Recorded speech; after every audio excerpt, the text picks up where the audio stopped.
তোমার সৃষ্টির পথ রেখেছ আকীর্ণ করি, বিচিত্র ছলনা জালে এই ছলনাময়ী। মিথ্যা বিশ্বাদের ফাঁদ পেতেছ নিপুণ হাতে সরল জীবনেই। এই প্রবঞ্চনা দিয়ে মহত্তরে করেছ চিহ্নিত, তার তরে রাখনি গোপন রাত্রি। তোমার জ্যোতিষ্কতারেই যে পথ দেখায়, সে যে তার অন্তরের পথ, সে যে চির স্বচ্ছ।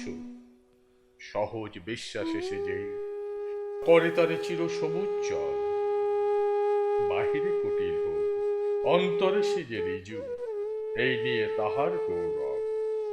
লোকে তারে বলে বিলম্বিত, সত্যের সে পায় আপন আলোকে ধৌত অন্তরে অন্তরে।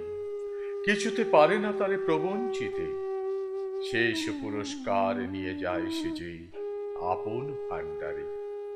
অনায়াসে যে পেয়েছে ছলনা সহিতেই, সে পায় তোমার হাতেই শান্তির অক্ষয় অধিকার। 7ই আগস্ট 1941, 22শে শ্রাবণ 1348। আগের রাতে পূর্ণিমার চাঁদ তার পুরো জ্যোৎস্নাটুকু বিছিয়ে রেখেছিল জোড়াসাঁকোর বাড়িতে। রূপলি আলোয় ভরা মায়াময় এক ছায়াপথ তৈরি হয়ে গিয়েছিল, যেন মর্তলোকের সঙ্গে অমর্তলোকে। আজ সকালে রবি উদিত হলেন, অলক্ষ্যে তাঁর 7 ঘোড়ার রথ নিয়ে। সে প্রস্তুত মর্তের রবিকে পৌঁছে দিতে তার চিরদিনের আবাসে। আর মাত্র কয়েক ঘন্টার প্রতীক্ষা। রবি আরোহী হবেন সেই আলোর রথে, আলোর দেশের পথে। পূবের আকাশ ফর্সা হয়ে এলেই অমিয়া দেবী অঞ্জলি ভরে চাপা ফুল এনে দিলেন। সে ফুল ছড়িয়ে গেল সাদা শাল দিয়ে ঢাকা তাঁর 2 চরণে। আর একটু বেলায় সকাল 7টা নাগাদ রামানন্দ চট্টোপাধ্যায় খাটের পাশে দাঁড়িয়ে উপাসনা শুরু করলেন। বিদুশেখর শাস্ত্রী পায়ের কাছে বসে শুরু করলেন মন্ত্র উচ্চারণ। সেই মন্ত্র যা তার জীবন পথের সঙ্গে মিশে গিয়েছিল অনেক বছর আগে। আর একজন মৃত্যু পথযাত্রী প্রিয় কন্যা রেণুকার জীবনের অন্তিম লগ্নে বাবার হাত জোরে যে মন্ত্র শুনতে চেয়েছিল, ওং পিতানহসি পিতানবধি নমস্তে হস্তৎমা মাহিংসি বিশ্বানি দেবী সবিতার দুরিতানি পরাশুভ যদ্ভদ্রং তন্নাশুভ। বাইরের বারান্দা থেকে বেদুস্বরে গান ভেসে আসছে, কে যায় অমৃত ধাম যাত্রী। অন্যদিকে মেয়েরা আস্তে আস্তে গাইছেন তাঁরই রচিত ব্রহ্মসঙ্গীত।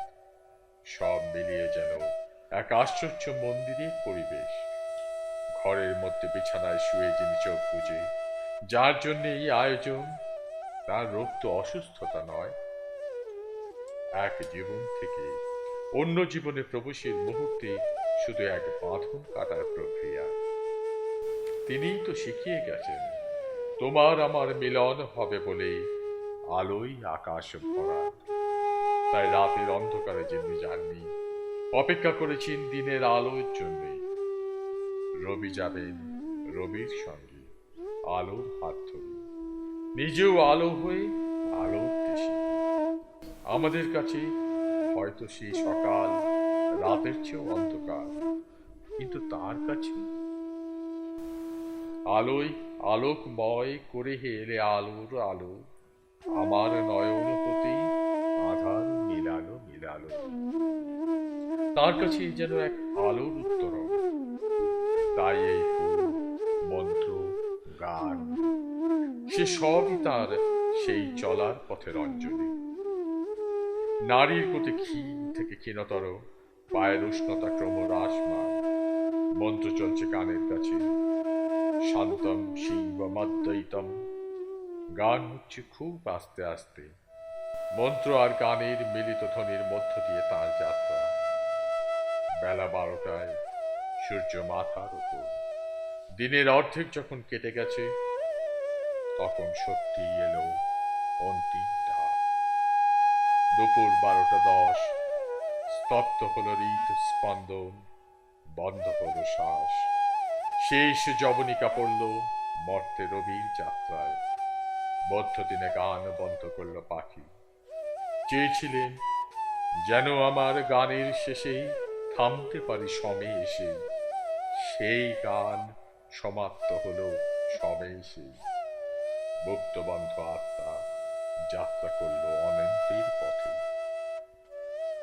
এক আশ্চর্য আলোতে প্রাণের প্রদীপ জ্বালিয়ে যে সাধক, যে প্রেমিক ধরায় এসেছিলেন একদিন, ৮০ বছর পরে সেই প্রদীপ নির্বাপিত হল সেই ২২শে শ্রাবণের মধ্যাহ্নে। তখনও কিন্তু রয়ে গেছে সেই প্রজ্বলিত আত্মার আধার, সেই অনিন্দ সুন্দর পবিত্র দেহখানি। এবার শেষ যাত্রার জন্য সেই দেহের প্রস্তুতি। সাদা বেনারসি জোর দিয়ে সাজানো হলো তাকে। কোচানো ধুতি, গরদের পাঞ্জাবি, গলার নিচ থেকে পা পর্যন্ত ঝোলানো পাট করা চাদর, কপালে শীত চন্দনের তিলক, গলায় গড়ে মালা, দুপাশে রাশি রাশি শ্বেত কমল আর রজনীগন্ধা। বুকের কাছে রাখা হাতের মাঝে একটি পদ্ম কলম, যেন রাজবেশে এক ঋষি প্রতিম রাজা। গত কয়েকদিনের যন্ত্রণা ছিল কোথায়? এই যে এক অসাধারণ দীপ্ত আধ্যাত্মিক রূপ। বলেছিলেন, মালা পড়ে যাব মিলন বেশি, আমার পথিক শয্যা নয়। সেই মিলন বেশি তাকে সাজিয়ে তোলা হলো যাবার পরে। নন্দলাল বসুর নকশায় কাঠের পালঙ্ক তৈরি হয়েছে, কিন্তু এতক্ষণ তবুও যে ভিড়কে কিছুটা ঠেকিয়ে রাখা হয়েছিল, এবার আর তা রাখা গেল না। জনস্রোত অধৈর্য উদ্বেগ। সকাল থেকেই আকাশবাণী প্রচার করে যাচ্ছিল বিভিন্ন মুহূর্তের খবর। ভিড়ও জমছিল বাইরে, কিন্তু মহাপ্রয়াণের খবরের পর সে জনস্রোত হয়ে গেল বাঁধ ভাঙা। বাইরের লোহার গেট ভাঙল। মানুষের ভিড় আছড়ে পড়ল তার ঘরের ভেতরে। সব সংযম ছাপিয়ে ৩টের পরেই কবির দেহ নিয়ে বাইরে বেরিয়ে পড়ল জনতা।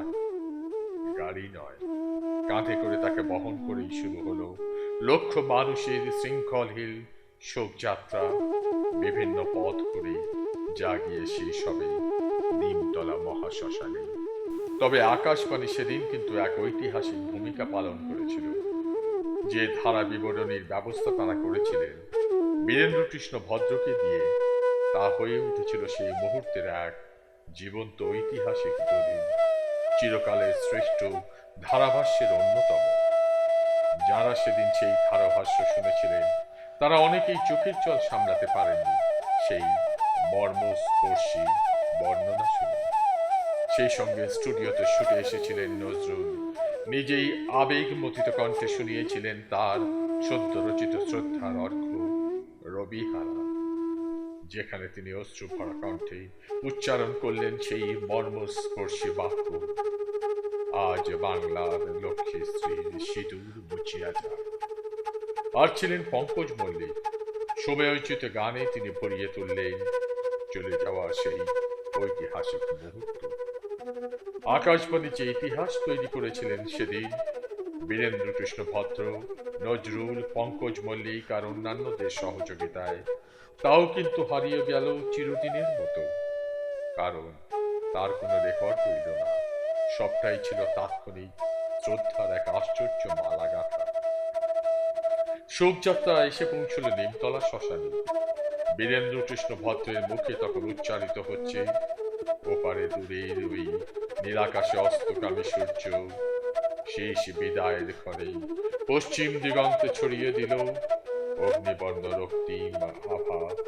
আর এপারে এই পৃথিবীর বুকে বহ্নিমান চিতায় লেলিহান অগ্নিশিখায় পঞ্চভূতে বিলীন হলো এক মহাপ্রাণের পূত পবিত্র শরীর। রবি গেল অস্তাচলে। সন্ধ্যার মুখেই সব শেষ। রবি গেল অস্তে, কিন্তু তার আলো লেগে রইল আমাদের জীবনে।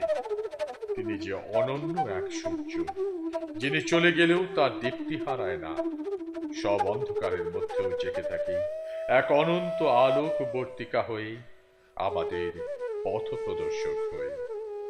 নাহি ক্ষয় নাহি শেষ, নাহি নাহি দৈন্য লেশ, সেই পূর্ণতার পায় মনস্থান মানে। নয়ন ছেড়ে চলে গেলে এলে সকল মাঝে, তোমায় আমি হারাই যদি তুমিও হারাও না যে। শ্রবণে মোর নব নব শুনিয়েছিলে যে সুর তব, বিনা থেকে বিদায় নিয়েই চিত্তে আমার বাজে। নয়ন ছেড়ে চলে গেলে এলে সকল মাঝে।